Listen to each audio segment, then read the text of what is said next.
What is up YouTube, and welcome to this Panic Ending Explained video.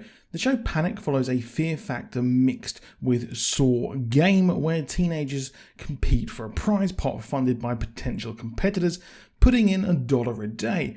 It's a game which the winner gets enough money to leave the town called Carp, which is a dead-end Dust Bowl style town. Now, no one knows who created this game, but it is organised by people with specific roles handed down to them.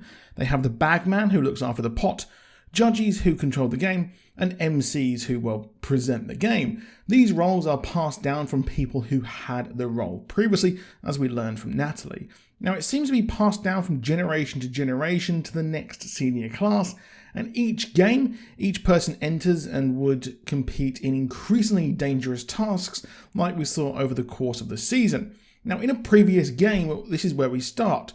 Two seniors died named Jimmy and Abby. They were actually a couple, and Abby secretly had an abortion after finding out she was pregnant with Jimmy's baby. Now, Jimmy was killed in a Russian roulette style game, and Abby would walk into traffic and die during a blindfolded traffic game of chicken. Jimmy would be distraught at the death and would swap out the fake gun used for his task for a real one. Each of these tasks do have fake versions of the real thing, like the fake pill we saw in one of the last games.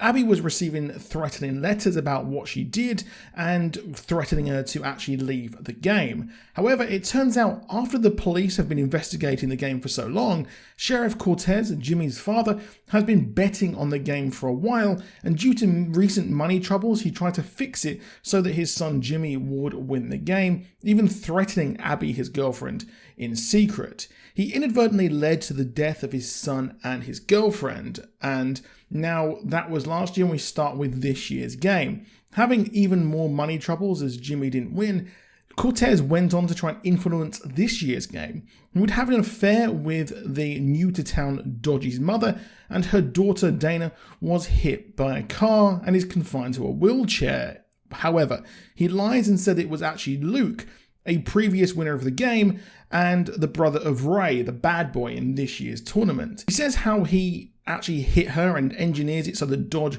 would enter the tournament for revenge, except it is a lie and Luke didn't actually hit the girl as he was in county jail during the whole thing. However, Dodge does not know this and is setting out to kill Ray, Luke's brother, in the final game of Joust where his sister was hurt in some sort of poetic justice.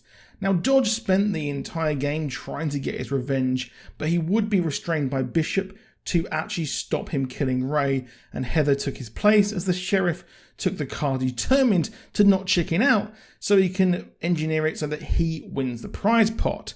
But somehow there was an escaped tiger used in a previous game, and coincidentally, at that exact moment, it appeared as the sheriff crashes. Now, in a daze, he does walk off and find his wife, who found out about the affair and him being the cause of their kid's death and would shoot him, getting her revenge. However, after finding out Bishop and Natalie were behind the game, with Bishop being the bagman and Natalie being the judge, the both leave town and Natalie goes to LA as she was paid to be a judge, and Bishop left to go to college. Now, Heather seems fine, and as each of the cast goes separate ways, well, she makes peace with Dodge and the others.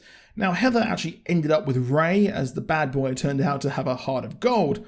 But at the end, we see Heather driving and is chased only for a scarecrow with the logo of the game Panic on it, hinting that the game is not over. I would imagine that the secret cabal of organisers of Panic would not be happy about the game ending like it did, and that the game is not over.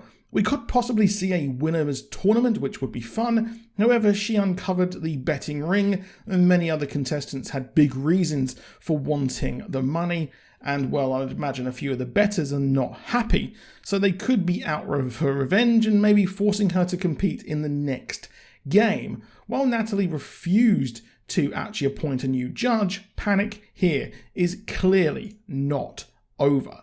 Now, I really enjoyed this show. It was a really enjoyable watch. Now, while the opening made it seem like this was a sort of Hills Have Eyes or real dark community where you can't leave unless you win the game, it did not turn out to be like that, and there was a bit too much of the teenage drama in between each game, and I think it would have been better if it worked out more like an escape room, or each episode was a specific task and it was all completely focused around that. But I did like the idea of the backstabbing and things like that in between, and it'll be interesting to see where this show actually ends up next, because it's clearly not over for Heather.